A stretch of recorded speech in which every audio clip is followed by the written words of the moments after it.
Hi everyone. Class 11 accountancy का बहुत ही important topic है अकाउंटिंग प्रिंसिपल। अकाउंटिंग प्रिंसिपल एक ऐसा टॉपिक है जिसके थ्रू जर्नल एंट्री, कोई भी अकाउंट्स का क्वेश्चन या अकाउंट्स लगाया भी जाता है, अकाउंटिंग की भी जाती है, तो वो इसी के बेसिस पे होता है। अगर जो बच्चे इसके बिना अकाउंटिंग कर रहे हैं वो अधूरा नॉलेज लेके जा रहे हैं। मेरे हिसाब से अगर आप कभी भी अकाउंटिंग करने जा रहे हैं तो सबसे पहले आपको अकाउंटिंग प्रिंसिपल पढ़ना चाहिए। आप अकाउंटिंग प्रिंसिपल पे आप कमांड है तो आपको समझ में आएगा कि वास्तविकता में क्या कर रहे हैं, जर्नल कर रहे हैं, ट्रायल बैलेंस कर रहे हैं, तो वो कैसे हो रहा है, क्यों हो रहा है, ये सारा कॉजेस ये अकाउंटिंग प्रिंसिपल बताता है। अकाउंटिंग प्रिंसिपल होता क्या है? अकाउंटिंग प्रिंसिपल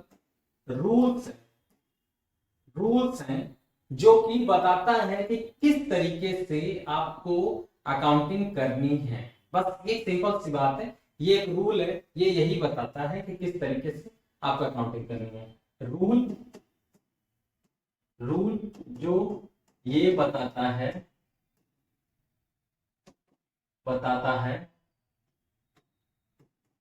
कैसे अकाउंटिंग करनी है। ये नियम देता है, क्या देता है? नियम नियम नियम देता है, रूल्स देता है जिसके थ्रू अकाउंटिंग होती है। तो आज हम लोग अकाउंटिंग प्रिंसिपल का पहला पार्ट करेंगे जिसमें हम जानेंगे अकाउंटिंग एजम्पशन क्या होता है। क्या जानेंगे? Accounting assumption. अकाउंटिंग एजम्पशन क्या होता है? अकाउंटिंग एजम्पशन का मतलब क्या होता है ये समझेंगे, और ये कौन कौन से अकाउंटिंग एजम्पशन है। ठीक है, जैसे अकाउंटिंग एजम्पशन की बात करें तो सबसे पहले एक एजम्पशन का मतलब सोचते हैं। जैसे ये एक लड़का है, इसका नाम ए है, और यहाँ एक पार्टी चल रही है। क्या चल रही है? पार्टी। यहाँ पे स्टेज है, लड़की लड़का बैठे हैं, यहाँ ये सभी लोग बैठे हुए, और यहाँ खाने का स्टॉल लगा है।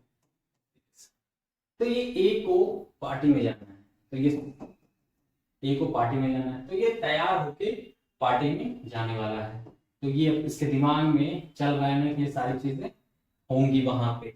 अकाउंटिंग एजम्पशन भी इसी तरह है कि सारी चीजें, मतलब जब हम अकाउंटिंग करते हैं तो कुछ चीजें होंगी तभी अकाउंटिंग हो रही है। मतलब कि ये सारी चीजें, मतलब कि ये जब यहाँ पार्टी में जा रहे हैं तो इसको लगता होगा कि वहां पे खाने के लिए होगा, लोग होंगे, शादी हो रही होगी, लड़की लड़का होंगे, तो ये सारी चीजें इसके दिमाग में चल रही हैं।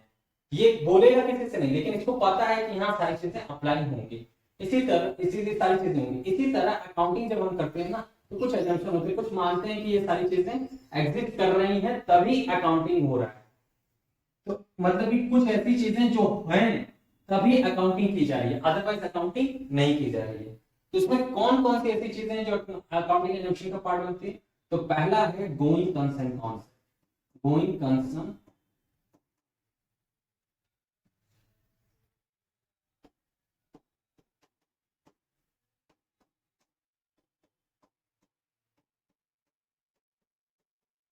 ये पहला अकाउंटिंग एजम्पशन है, ये पहला अकाउंटिंग एजम्पशन।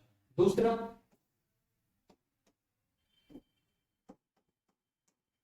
अक्रूवल कॉन्सेप्ट, ये दूसरा अकाउंटिंग एजम्पशन। तीसरा consistency,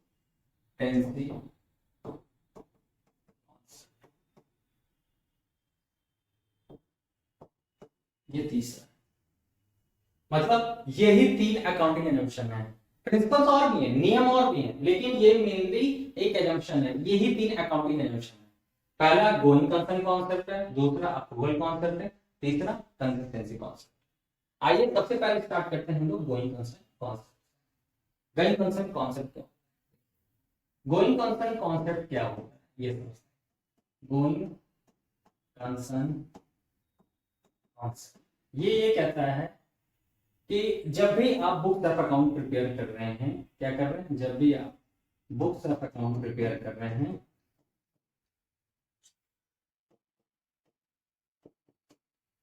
books of account prepare कर रहे हैं, तो हम ये एज्यूम करते हैं कि बिजनेस लॉन्ग टर्म पीरियड के लिए है। गोइंग कंसर्न कॉन्सेप्ट ये कहता है कि हम बुक्स ऑफ अकाउंट प्रिपेयर करते हो ये एज्यूम करते हैं कि बिजनेस लॉन्ग टर्म पीरियड के लिए है, तभी इसकी अकाउंटिंग की जाएगी। मतलब कि अगर ये लंबे समय के लिए बिजनेस चल रहा है तभी हम इसकी अकाउंटिंग करें। मतलब बिजनेस साल, डेढ़ साल, साल बीतते जा रहा है, बीतते जा रहा है, बीतते जा रहा है, मतलब लंबे समय के लिए चल रहा है, मतलब कि बहुत सालों के लिए है, तभी इसकी अकाउंटिंग हो रही है। मतलब अगर एक दो महीने के लिए, डेढ़ महीने के लिए, 3 महीने के लिए हो तो इसकी अकाउंटिंग नहीं होती है। मतलब गोइंग कंसर्न कॉन्सेप्ट ही ये कहता है कि बिजनेस को हम ये मानते हैं कि बिजनेस लंबे समय के लिए होता है, इसलिए अकाउंटिंग करते हैं, क्योंकि इससे हिस्ट्री मेंटेन होती है। क्या मेंटेन होती है? हिस्ट्री मेंटेन होती है। बिजनेस को हम लंबे समय के लिए मानते हैं। अगर कोई भी इकोनॉमिक एक्टिविटी एक बार दो बार के लिए हो तो उसकी उसकी अकाउंटिंग नहीं होगी। जैसे अगर ये एक बंदा है, एक बंदा, इसने एक टीवी खरीदी और अगले दिन बेच दी, एक टीवी खरीद के अगले दिन बेच दी, फिर इसके बाद ये कहीं दोबारा टीवी खरीदा ही नहीं और ना बेचा, तो इस कंडीशन में ये बिजनेस नहीं कर रहा और ये लंबे समय के लिए नहीं माना जा रहा, तो इसकी अकाउंटिंग नहीं होगी।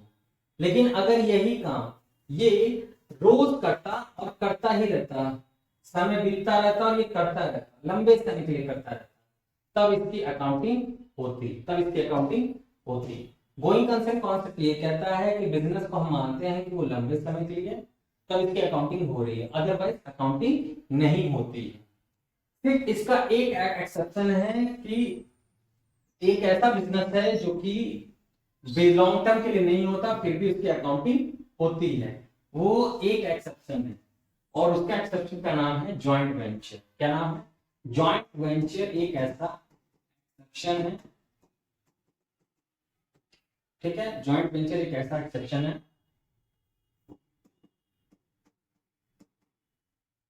जॉइंट वेंचर एक ऐसा एक्सेप्शन है जिसका हम ये मानते हैं कि ये लंबे समय के लिए नहीं होता जॉइंट वेंचर, फिर भी इसको इसकी अकाउंटिंग होती है। अदरवाइज सोल प्रोप्राइटर ले लो, चाहे पार्टनरशिप ले लो, चाहे कंपनी ले लो, चाहे एचयूएफ ले लो, चाहे कोऑपरेटिव सोसाइटी लो, ये सब लंबे समय के लिए होते हैं, तभी इनकी अकाउंटिंग होती है। तो मतलब गोइंग कंसर्न कॉन्सेप्ट ये कहता है कि बिजनेस लंबे समय के लिए है, इसलिए हम इसकी अकाउंटिंग करते हैं।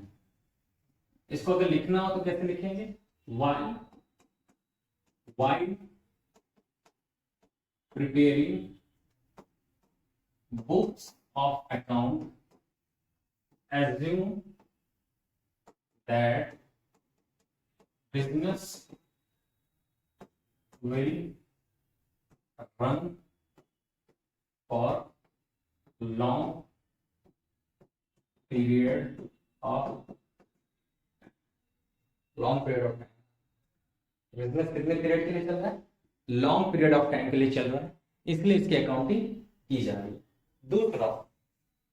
दूसरा क्या है? Accrual concept. दूसरा क्या है? Accrual concept. अक्रूवल कॉन्सेप्ट क्या कहता है? अक्रूवल कॉन्सेप्ट ये कहता है कि हम अक्रूवल कॉन्सेप्ट को समझाने के लिए मुझे ट्रांजेक्शन समझाना पड़ेगा। ट्रांजेक्शन, पता है ट्रांजेक्शन दो तरह के होते हैं, एक क्रेडिट होता है और एक कैश ट्रांजेक्शन। अब मैं आपको क्रेडिट ट्रांजेक्शन और कैश ट्रांजेक्शन, देखो क्रेडिट ट्रांजेक्शन क्या होता है?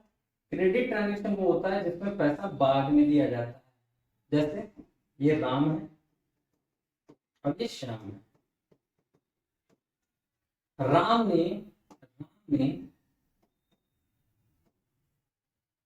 ने माल सेल कर दिया श्याम को, और श्याम ने बोला बाद में पैसा दूंगा। क्या दूंगा? बाद में पैसा दूंगा, मतलब बाद में बात कर रहा है, मतलब पैसा उधार, मतलब सेल क्या हो रहा है? उधार हो रहा है, तो इसे बोलते हैं क्रेडिट ट्रांजेक्शन। मतलब कि ऐसा ट्रांजेक्शन जिसमें कैश बाद में देना हो या बाद में मिलेगा, तो ऐसे ट्रांजेक्शन को क्रेडिट ट्रांजेक्शन कहते हैं। वहीं कैश ट्रांजेक्शन क्या होता है? जहां पे तुरंत सेल करो, कैश तुरंत मिल जाए। यहाँ मैंने सेल किया, वो तुरंत हमें कैश दे रहा है, या हम परचेज कर रहे हैं तुरंत कैश हम दे दे रहे हैं, तो ऐसे ट्रांजेक्शन को कैश ट्रांजेक्शन कहते हैं। तो अक्रूवल कॉन्सेप्ट ये कहता है कि बिजनेस में चाहे क्रेडिट ट्रांजेक्शन हो चाहे कैश ट्रांजेक्शन हो, हम इन दोनों की रिकॉर्डिंग करेंगे। क्या करेंगे? इन दोनों की रिकॉर्डिंग करेंगे। चाहे अक्रूड हो जाना मतलब कि चीजें उधार जनरेट हो गई हो, अगर कोई चीज जनरेट हो गई हो, चाहे उसका पेमेंट आया हो चाहे ना आया हो, उससे कोई मतलब नहीं है। कैश हो एज वेल एज क्रेडिट हो, दोनों की रिकॉर्डिंग करिए। क्या करिए? दोनों की रिकॉर्डिंग करिए। अक्रूवल कॉन्सेप्ट ये कहता है कि हम cash as well as credit, ये सिंपल सी भाषा है कि अकाउंटिंग प्रिंसिपल अक्रूवल कॉन्सेप्ट ये कहता है चाहे कैश ट्रांजेक्शन हो चाहे क्रेडिट ट्रांजेक्शन हो, दोनों की रिकॉर्डिंग करो। क्या करो? चाहे क्रेडिट ट्रांजेक्शन हो चाहे कैश ट्रांजेक्शन हो, दोनों की रिकॉर्डिंग करो। अगला है कंसिस्टेंसी कॉन्सेप्ट। कंसिस्टेंसी कॉन्सेप्ट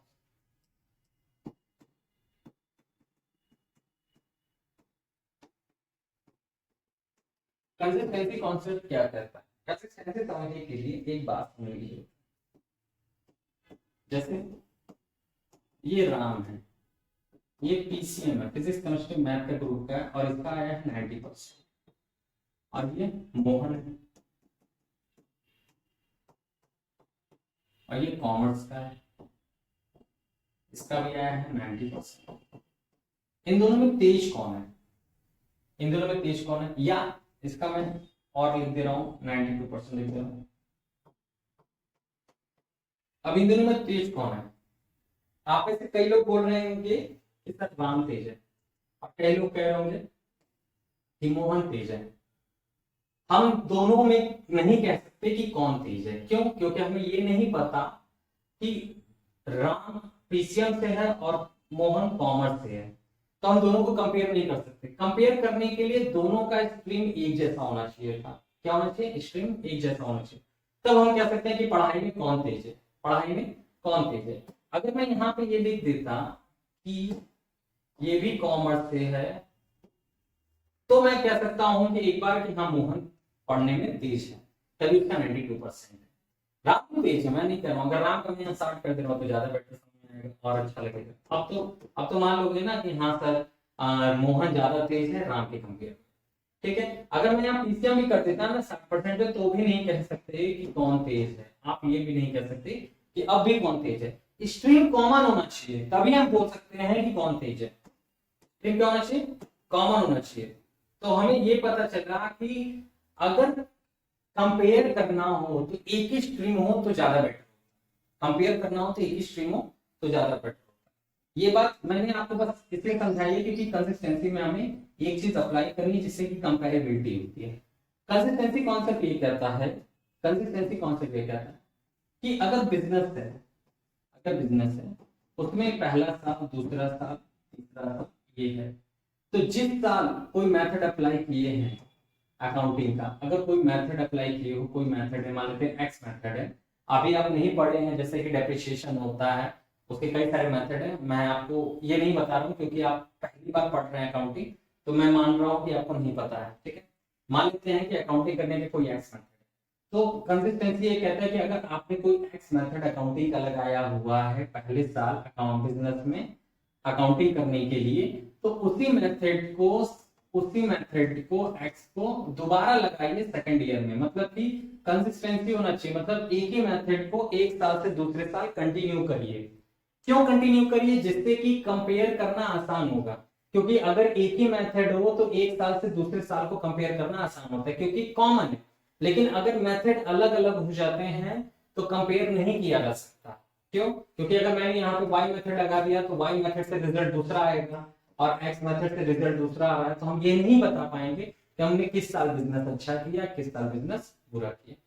ठीक है, मतलब ये कि हम कंसिस्टेंसी यही कहता है कि अगर आप कोई अकाउंटिंग मेथड अप्लाई करते हैं बिजनेस में, तो आपको एक साल से दूसरे साल, दूसरे साल से तीसरे साल इसी को कंटिन्यू करना चाहिए, जिससे कि आपकी अकाउंटिंग करने में और अंडरस्टैंडिंग करने में आसानी। ठीक है, तो ये कंसिस्टेंसी था। कंसिस्टेंसी अकाउंटिंग मेथड पे अप्लाई होता है कि कोई मेथड के लिए।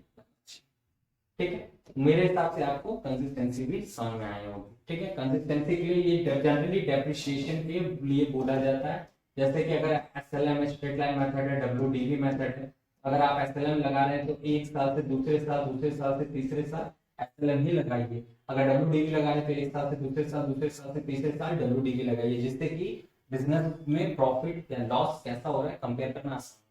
कंपेयर करने के लिए अगर दोनों मेथड हर साल अलग अलग लगाओगे तो हमें ये नहीं पता चलेगा कि किस साल ज्यादा प्रॉफिट है, किस साल कम प्रॉफिट है, और उसके कारण क्या है ये नहीं पता कर पाएंगे।